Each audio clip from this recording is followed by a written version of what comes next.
Nous venons tous de lignées ancestrales et chamaniques, d'anciens sages qui nous ont transmis leur mémoire et que nous avons nous-mêmes incarnés. Le moment est venu de reconnecter avec notre nature, d'allier profondeur, simplicité et sagesse ancestrale. Bienvenue dans la voie des chamans. Je suis Mélodie Sachs, formatrice en pratique chamanique, énergétique et médiumnité.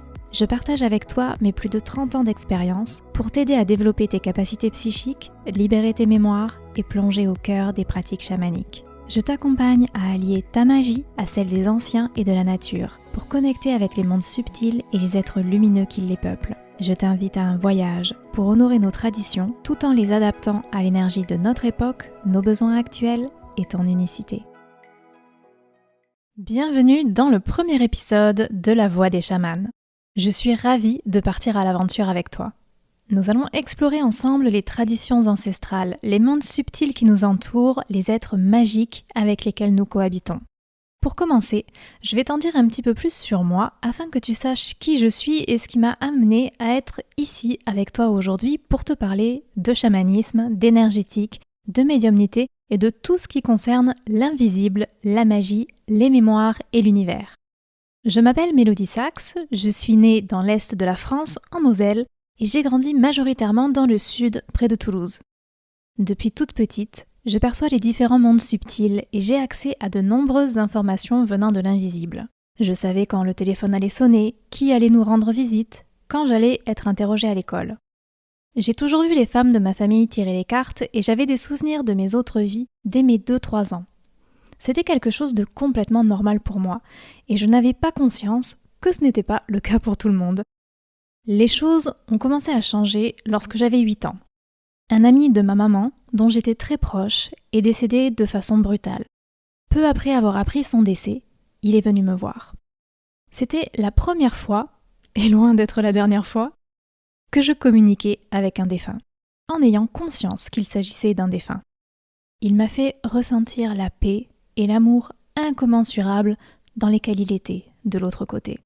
Cette expérience a été déterminante car j'ai associé la communication avec les défunts avec quelque chose de positif, le fait d'avoir des nouvelles d'un être aimé, et j'ai associé la mort à un simple passage vers un monde rempli d'amour tellement puissant qu'il n'y a pas de mots pour le décrire. Je n'ai donc pas eu peur, ni des défunts, ni de la mort, ni de l'invisible en général. J'étais une petite fille très curieuse, observatrice, et avec déjà une grande logique et une volonté de comprendre les choses. J'ai remarqué que je voyais ce défunt un peu comme un hologramme, pas complètement comme un vivant, mais dans une autre dimension de ma vision. J'ai aussi remarqué que je comprenais ce qu'il me disait, mais qu'il n'y avait pas de mots et que sa bouche ne bougeait pas. J'ai compris que je recevais l'information d'une certaine manière et que c'était moi qui mettais les mots qui correspondaient à l'énergie qu'il m'envoyait. Lorsque j'en ai parlé, j'ai eu la chance que ma famille me croie, car ils avaient tous des expériences avec l'invisible. Mais lorsque la petite fille intriguée que j'étais a commencé à poser des questions, les choses ont commencé à évoluer. Je voulais comprendre ce que je voyais, comment tout cela fonctionnait, alors que les membres de ma famille ne voulaient pas aller plus loin. Je me suis rendu compte qu'ils voyaient, sentaient, entendaient, percevaient les mêmes choses que moi, mais qu'ils en avaient peur. Ils ne comprenaient pas plus que moi comment tout cela fonctionnait. Ils ne pouvaient pas répondre à mes questions et ne voulaient pas s'aventurer plus loin. Mes questions dérangeaient. On a essayé de me dissuader d'accorder de l'importance à l'invisible. On a balayé mes questions d'un revers de main. Plus les années passaient, plus la résistance était importante, et comme beaucoup de jeunes médiums, j'ai été traitée de folle. On m'a accusée de vivre avec les morts. J'ai fait face à toutes les réactions paradoxales de la part de mes proches. J'ai donc appris à me taire et à aller chercher mes réponses ailleurs. J'ai beaucoup observé, j'ai appris à identifier mes ressentis avec de plus en plus de précision et à noter ce qui se passait avant, pendant et après. J'ai développé une approche scientifique pour comprendre et pouvoir anticiper les événements. Je suis partie du principe que chaque action provoque une réaction et que chaque réaction a pour origine une action. Avec cet esprit logique, j'ai réussi à apprivoiser mes capacités, à développer ma clairvoyance, ma clairaudience, ma clairsentience et ma claircognition. C'est devenu une force, un atout, une partie de moi à part entière. J'ai réussi à développer ma compréhension des messages reçus, à voir les signes de l'univers, les synchronicités, à comprendre le langage de l'univers, de l'énergie, de mes guides. En fouillant dans la bibliothèque de ma grand-mère, j'ai trouvé mon premier livre sur l'ésotérisme. À l'âge de 13 ans, l'accès à la partie des adultes de la bibliothèque municipale m'a permis d'aller encore plus loin dans mes recherches. J'ai été rassurée de voir qu'il y avait en réalité beaucoup de gens qui s'intéressaient à ces sujets, qui percevaient eux aussi l'invisible et qui transmettaient des informations intéressantes. J'ai eu accès aux enseignements des grands ésotéristes du XIXe siècle, aux recherches des anthropologues sur les différents continents. J'ai commencé à étudier les traditions magiques, les runes, la kabbale, l'astrologie, les célébrations celtes, les croyances des anciens. Et lorsque j'ai eu mon premier ordinateur, vers mes 14 ans, un monde encore plus vaste s'est ouvert à moi. Souvent, en sortant de classe, j'allais explorer la boutique ésotérique en face de mon collège. J'ai commencé à utiliser les bougies, les cristaux, à tirer les cartes avec les jeux de ma maman. J'avais de plus en plus d'expérience avec l'invisible, de plus en plus d'intuition, de messages, de contact avec les défunts. Mais j'avais aussi une vie d'adolescente classique, et j'évitais de trop parler de tout ça. Vers mes 18 ans, j'ai commencé à m'intéresser un peu plus au monde visible, aux émotions, à l'humain. Les défunts et l'invisible étaient mon quotidien et me paraissaient bien plus faciles à comprendre. Les humains étaient parfois un mystère. Je ne comprenais pas leur comportement, leur dureté, leur fermeture d'esprit, leurs croyances limitantes. Je me sentais véritablement extraterrestre. J'ai commencé à étudier la psychologie et le développement personnel. J'ai obtenu un bac scientifique et j'étais tentée de me diriger vers des études de psychologie ou de médecine. Contre toute attente, je suis partie sur un coup de tête faire des études de langue et civilisation étrangères, avec une majeure en espagnol, une mineure en anglais et chinois et allemand en option. 2 ans plus tard, après avoir obtenu mon DUG, mon diplôme d'études universitaires générales, je me suis réorientée en droit privé. J'ai obtenu ma licence, puis ma maîtrise en sciences criminelles et carrière judiciaire, un certificat de criminologie et sciences pénales où j'ai notamment étudié la médecine légale et la psychiatrie criminelle, puis mon master 2 en contentieux et arbitrage. Je suis ensuite entrée à l'Institut d'études judiciaires pour préparer l'examen d'entrée à l'école des avocats. Une véritable double vie entre le très concret et le très connecté. Je suis restée sur les bancs de la fac de droit pendant 8 ans et j'ai adoré tout ce que j'y ai appris et la diversité des enseignements. Mais les 2 dernières années, avec les stages en cabinet d'avocat et la réalité du métier qui se faisait plus claire, je me suis de plus en plus éloignée de ce milieu. J'ai vu le manque d'honnêteté, d'empathie, de considération, d'humanité. J'ai réalisé que je ne pourrais pas exercer de la façon dont je voulais. La joie n'était plus là. Je lâchais de plus en plus mes livres de droit pour des livres sur les chakras et la psychogénéalogie. Je troquais mes soirées de révision contre des conférences sur la médiumnité et des ateliers de voyage chamanique. Jusqu'au moment où j'ai complètement cessé d'ouvrir mes livres de droit et où je ne me suis pas réinscrite à l'université ni aux examens et concours. Après un mois de pause pour réfléchir à ce que je voulais réellement faire de ma vie, j'ai décidé de faire une formation en PNL, programmation neurolinguistique, et de prendre un emploi pour pouvoir la payer. J'ai eu l'opportunité de devenir généalogiste successorale en charge d'une partie du sud de la France et de toute l'Espagne pour faire les arbres généalogiques permettant de trouver ou confirmer les héritiers des successions pour les notaires. J'ai sillonné les routes de France et d'Espagne, j'ai travaillé sur un nombre incalculable d'arbres généalogiques, j'ai appris comment faire des recherches et j'ai vu à de nombreuses reprises, noir sur blanc, des répétitions familiales surprenantes, en plus de travailler évidemment sur mon propre arbre généalogique. Je suivais en même temps ma formation de technicien puis praticien en PNL, qui allait bien plus loin que les outils de communication et compréhension de soi et de l'autre. Je me suis retrouvée évidemment, avec d'autres médiums, à faire des régressions dans les autres vies, pendant que le reste du groupe travaillait sur leur vie actuelle et leur enfance. J'avais aussi commencé à écrire dans différents magazines de développement personnel, notamment Bonheur Magazine en France et Vivre au Québec, à faire des entrevues, à m'intéresser de plus en plus au milieu du web entrepreneuriat que j'avais découvert en travaillant à temps partiel dans la vente pour payer mes études de droit. J'ai fini par créer mon propre magazine numérique traitant de sujets de développement personnel et spirituel. Le chamanisme s'est fait de plus en plus présent, notamment avec la rencontre de l'une de mes mentors qui a mis des mots et des pratiques sur des choses que je portais en moi depuis longtemps. Au bout d'un an d'un rythme effréné avec mon travail de généalogiste toujours sur les routes et mes autres activités à côté, le manque de joie s'est de nouveau fait sentir. L'appel d'une nouvelle étape se rapprochait et le burn-out a accéléré mon départ de l'entreprise. Mener une double vie est devenu de plus en plus difficile. J'ai donc négocié la rupture conventionnelle de mon contrat de travail alors que j'avais un CDI, une voiture de fonction, des supérieurs très contents de mon travail qui étaient sur le point de me donner une augmentation et une potentielle belle carrière devant moi. Je me retrouvais à nouveau devant une page blanche. J'ai enchaîné les formations, stages et séminaires en entrepreneuriat énergétique, médiumnité, chamanisme. Ce n'étaient pas les techniques qui m'intéressaient. Je n'ai jamais été attirée par les protocoles, les certifications et le dogmatisme. Mais j'avais besoin de rencontrer des personnes comme moi, avec qui je pouvais parler librement de mes expériences et de tous les sujets qui me passionnaient. J'avais besoin de découvrir d'autres façons d'explorer, de continuer à ouvrir mes horizons, à nourrir mon âme. J'ai commencé à parler de plus en plus de ce que je faisais et de mes expériences avec l'invisible.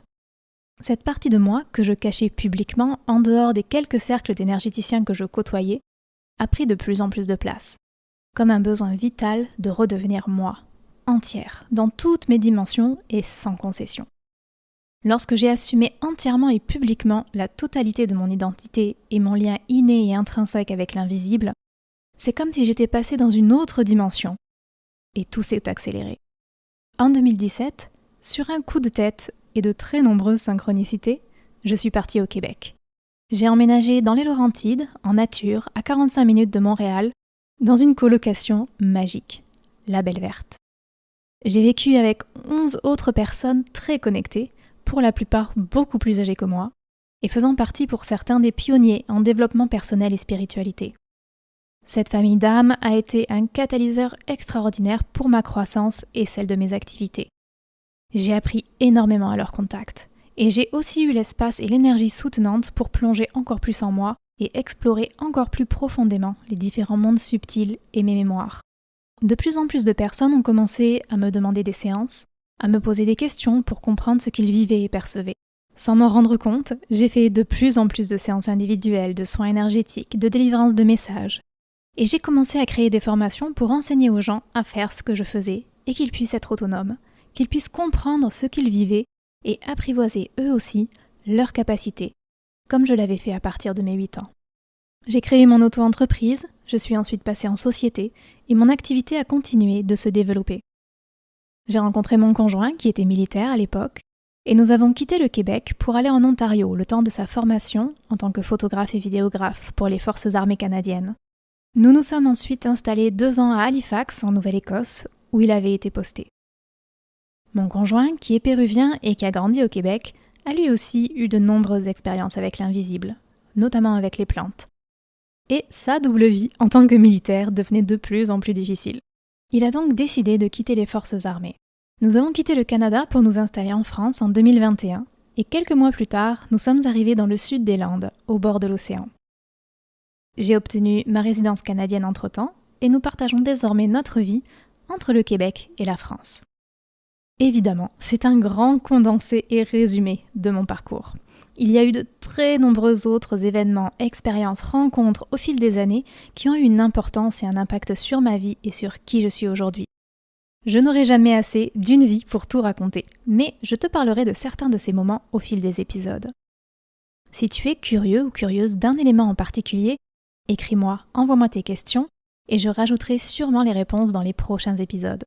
Tu peux m'écrire à contact@melodiesax.com. Chaque jour, je continue d'approfondir mes expériences et d'explorer de nouvelles dimensions magiques, afin d'apporter toujours plus d'enseignements de qualité et de pratiques diversifiées à mes étudiants. J'ai à cœur de leur donner un cadre sécurisé et sécurisant, en les guidant pas à pas, dans la joie et la bienveillance, pour aller en profondeur tout en restant dans la simplicité. Je les accompagne à prendre confiance en eux et en leurs capacités, à comprendre et apprivoiser leur fonctionnement, les énergies, pour développer leur propre façon de faire, exprimer leur propre magie, en alignement avec leurs énergies, personnalités, chemins de vie et alliés uniques.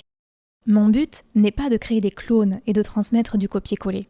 Le chamanisme, l'énergétique, la médiumnité sont des disciplines vivantes, vibrantes, évolutives et personnelles.